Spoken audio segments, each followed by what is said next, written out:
panel sobre la exposición efectuada por el profesor Campbell relacionada con las estrategias de desarrollo urbano en el mundo, innovación y sostenibilidad, con la participación del doctor Fernando Rojas, consultor del Banco Mundial, especialista líder en gestión del sector público, el doctor Jorge Iván González, director del Centro de Estudios Económicos de la Universidad Nacional de Colombia, el doctor Juan Sebastián Betancur, presidente de Pro Antioquia, y el doctor Ricardo Bonilla, miembro de la Comisión de Empalme de la nueva administración.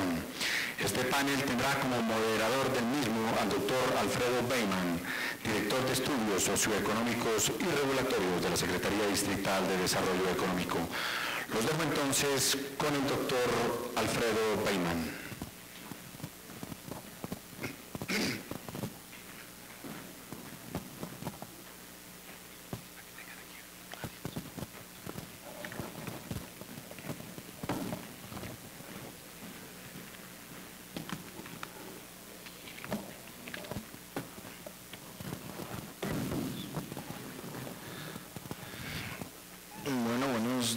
En primer lugar, agradecer a nuestros panelistas y especialmente a Tim. Creo que ha sido una visita muy provechosa. Creo que Bogotá, al menos con su visita, ha aprendido mucho. Quisiera agradecer también a nuestros aliados el día de hoy, a Naciones Unidas, a UNO Habitat y a Foro Semana. Creo que con este evento culminamos un ciclo. Es el último de los foros de este año. Creo que ha habido una apuesta por tratar de aprender escuchándonos entre los actores que están pensando estos temas en la ciudad, pero además ha sido una experiencia, pues al menos personalmente, magnífica poder tener estos expertos internacionales que nos han invitado como team y como en otros foros hemos tenido el profesor Prudhomme o José Guillermo Reyes. Creo que ha sido una verdadera oportunidad y que todos estos temas se han venido planteando a raíz de la formulación de la política pública de productividad, competitividad y desarrollo económico de la ciudad. Yo simplemente quisiera darle el paso a los comentaristas para escuchar sus reacciones con relación a la presentación de Tim, y arrancaría dándole primero la palabra a Fernando Rojas, que es una persona, creo que por todos conocida, una persona que viene pensando los temas de la ciudad hace mucho tiempo, de la descentralización, pero que además públicamente desde la Secretaría le queremos agradecer su compromiso y apoyo en todo este proceso. Realmente, Fernando, muchas gracias y bienvenido nuevamente. Muchas gracias, Alfredo. Gracias y bienvenidos a los compañeros de mesa, a mi grande amigo, colega y en muchos sentidos maestro, Tim Campbell, y a todos ustedes. Aquí hay muchos expertos en estas materias.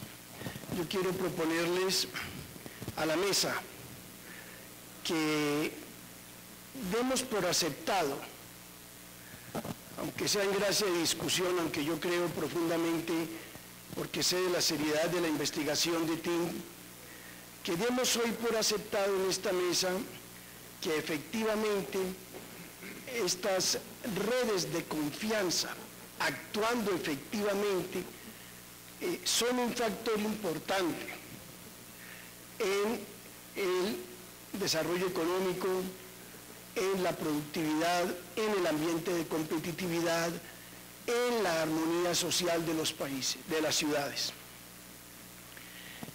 Ustedes no tienen que aceptarlo y en sus preguntas bien pueden desafiar a Tim y él se va a estimular antes que va a sentirse ofendido si ustedes cuestionan las tesis que él viene proponiendo.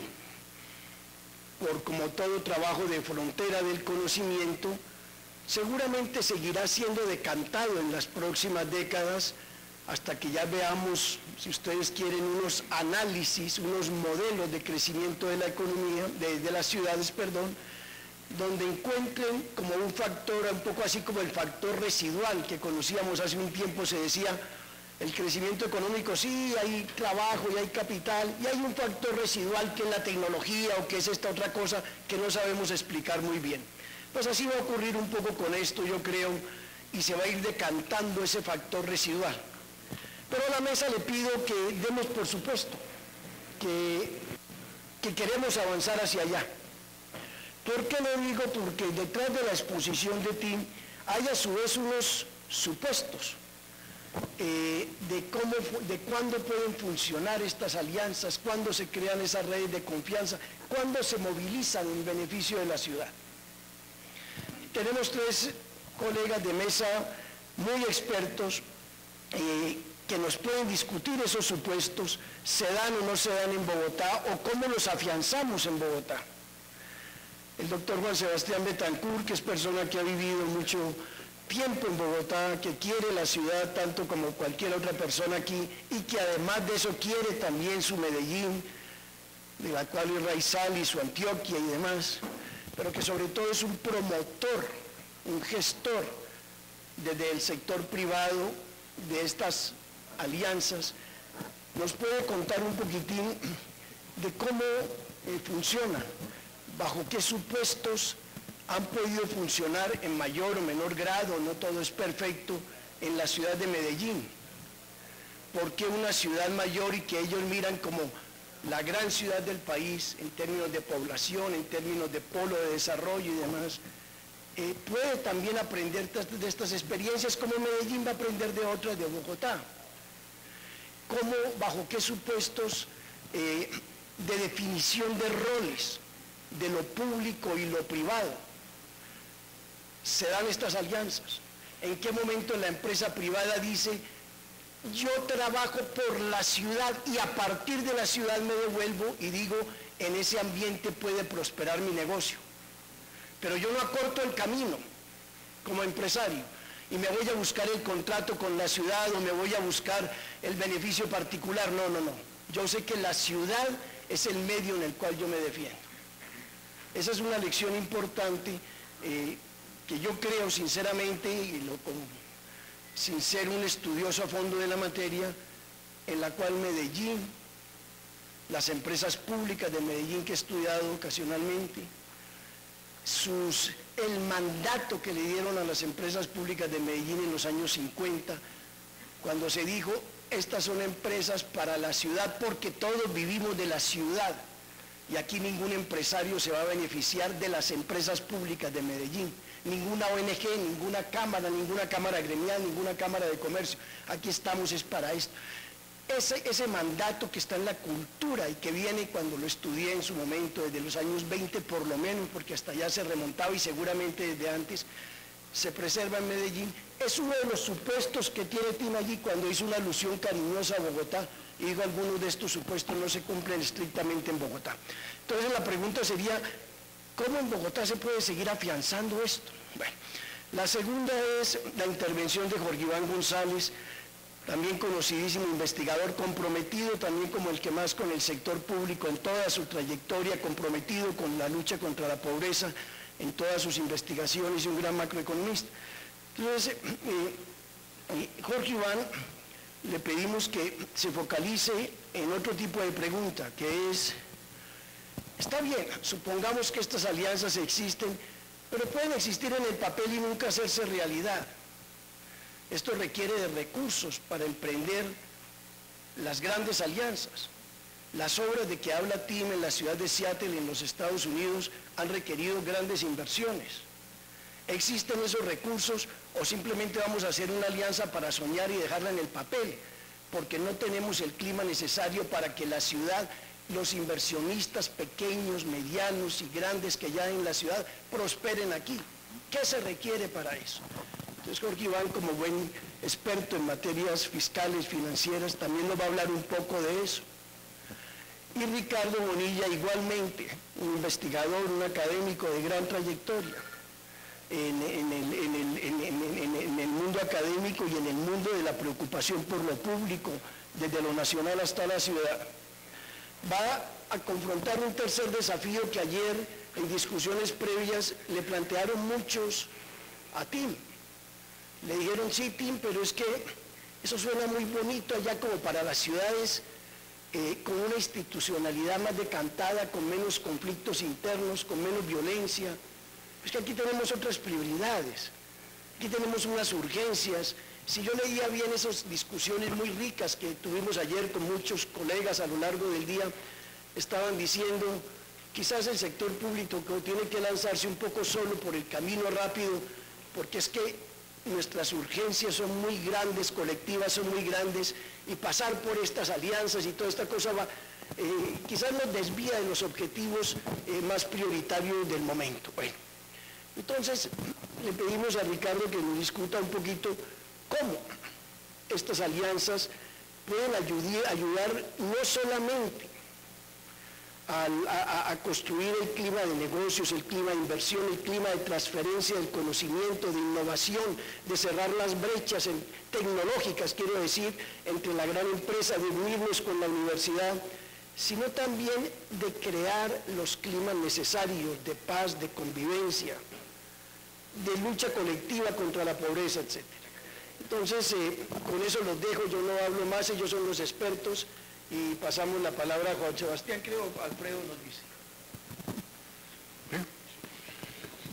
Bueno, mil gracias.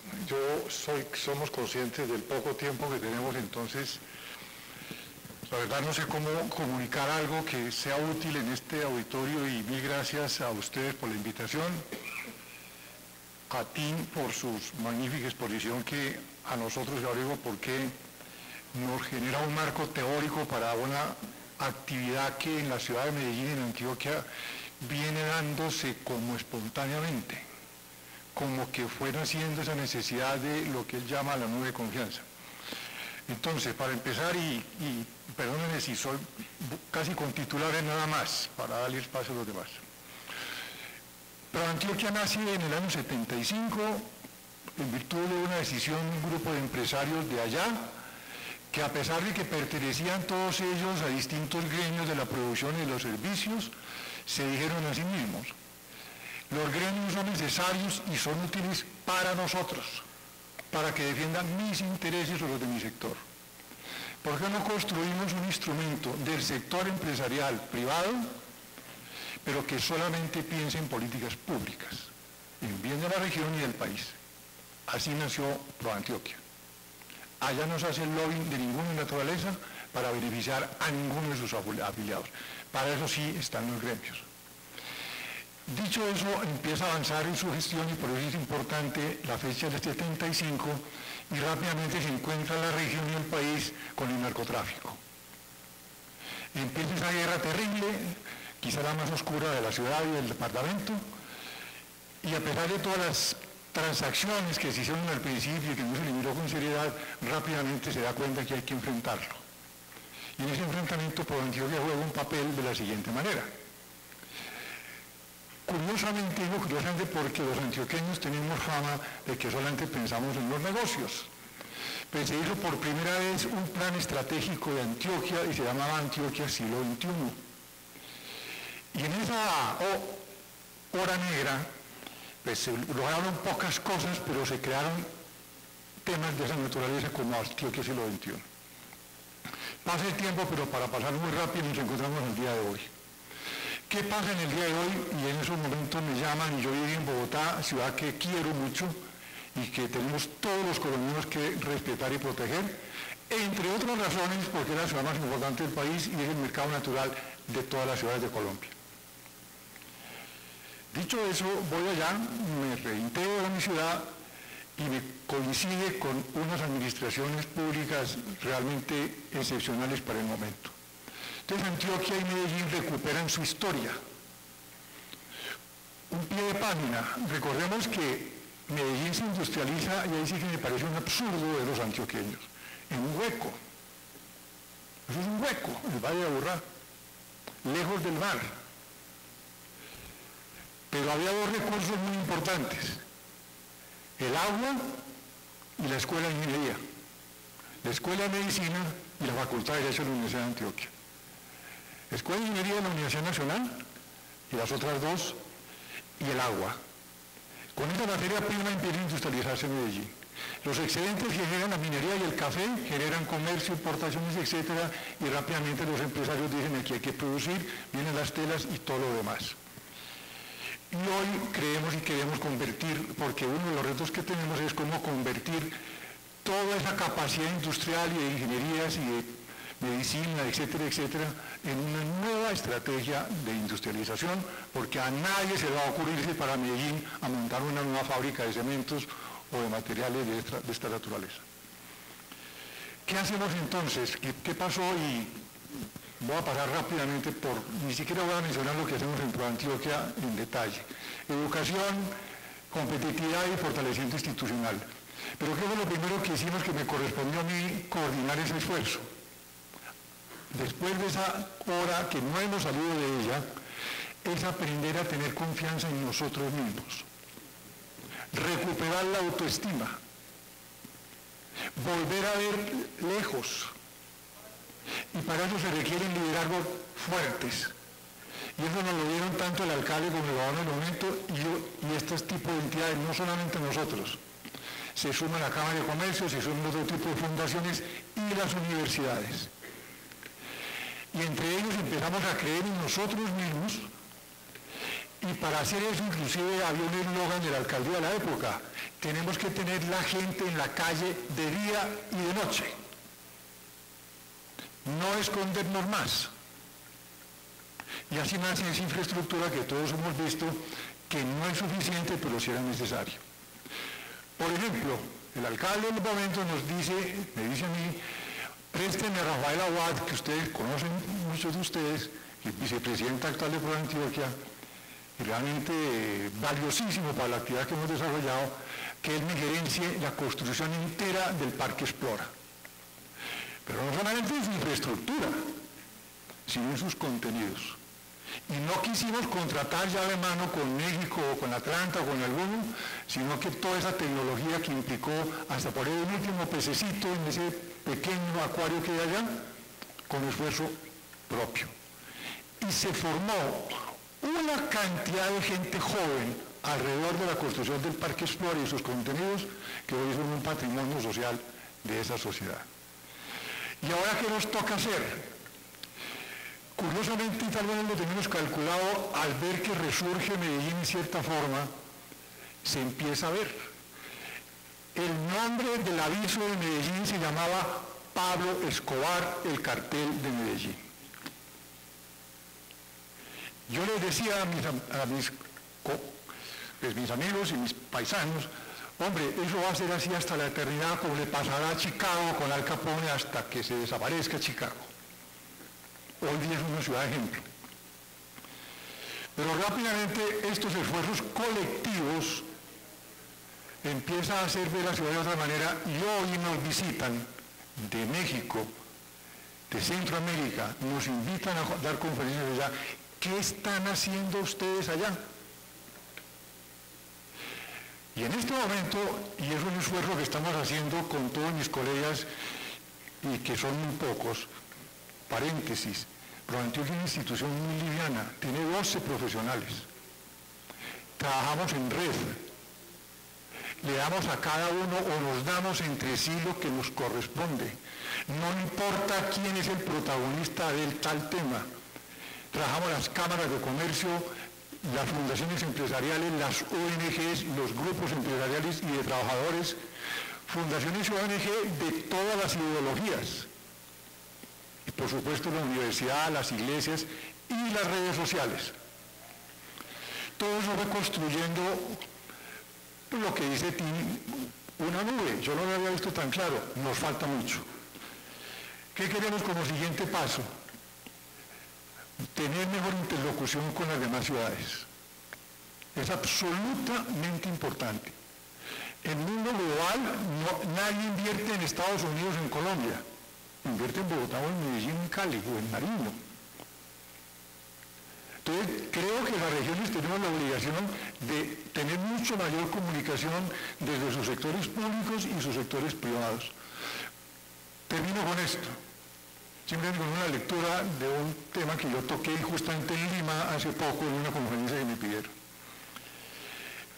Yo me encontré leyendo alguna cosa en literatura sobre esa palabrita muy fea en castellano que llama gobernanza, porque estos señores de Medellín, de Antioquia, se anticiparon 15 años a un nuevo concepto que tiene, según veo en la buena literatura, que tiene una nueva manera de verla y de definirla después de la caída del muro de Berlín. Dicen, antes las autoridades públicas eran jerárquicas y solas, decidían solos, hoy no.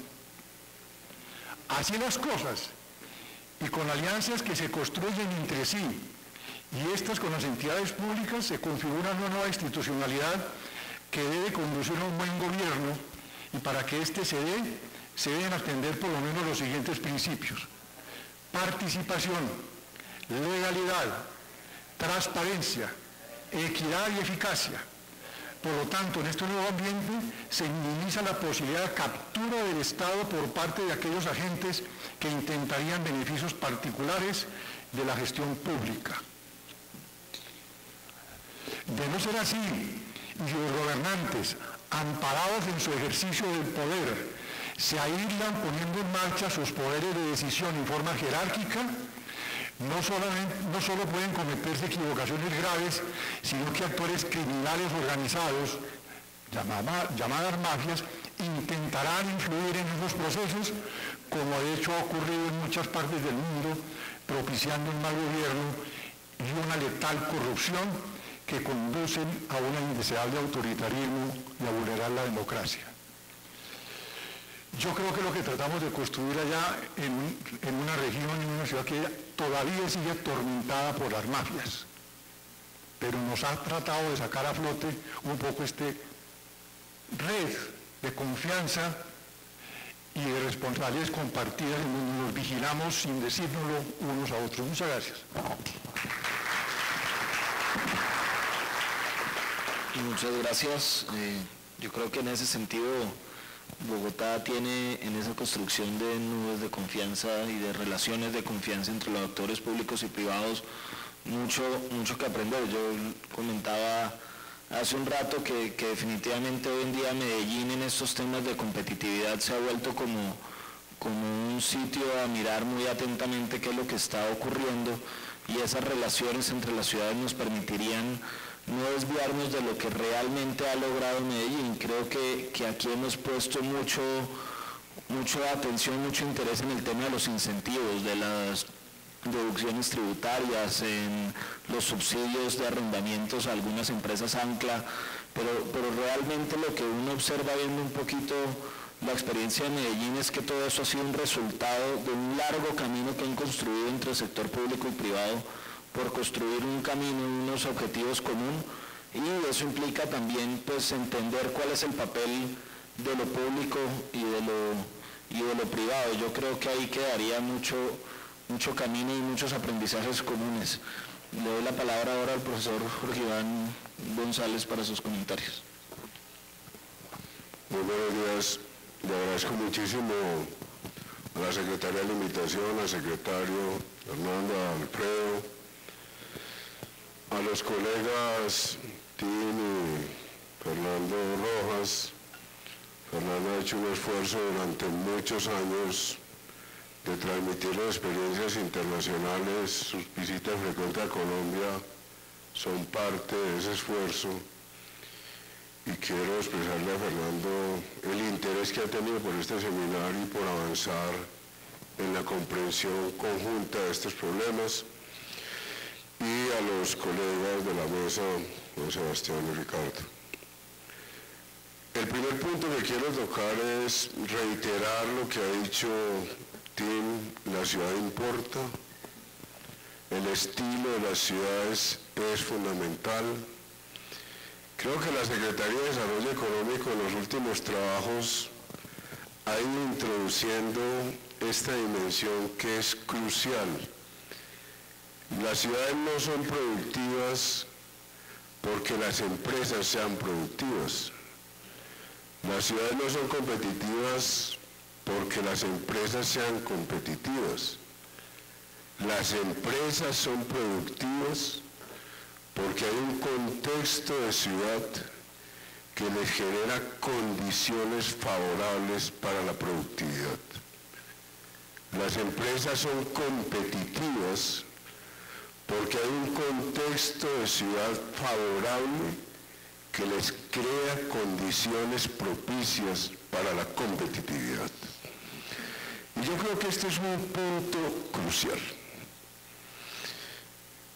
Uno de los autores que a mí me parecen en este tema más relevantes es Bickley. Bickley dijo: la ciudad es una firma. La ciudad, ella tiene unas dinámicas intrínsecas.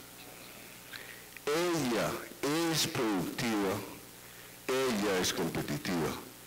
Y en ese proceso acoge y crea condiciones favorables para que las empresas sean productivas y sean competitivas.